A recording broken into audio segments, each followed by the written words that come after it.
ADIT versus Asia India in Asia Today Limited, Mumbai Tribunal, Section 9(1)(I). Income deemed to accrue and arise in India. Change in the domicile from British Virgin Islands to Mauritius. Entitled to benefits of Indian Mauritius DTAA Dependence Agency permanent establishment is there.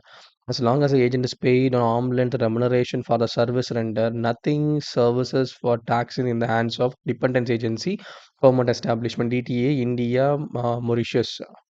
Dismissing the appeal of the Revenue of Tribunal held that when a company changes domicile from British Virgin Islands to Mauritius, the company could be entitled to benefit of India Mauritius DDA. Further held that as long as the agent is paid an arm's length remuneration, as long as they pay arm's length remuneration, the service render nothing serves for taxation in the hands of dependence agency, permanent establishment. Viewing the existence of a dependency agency, permanent establishment, whole tax neutral, is a whole tax neutral.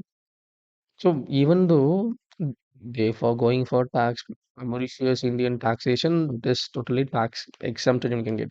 So in this case of seeing this, uh, only problem they have is remuneration to be taxed. The remuneration is being paid for the service rendered, then nothing serves for taxation in the hands of dependence agency permanent establishment. So no issue.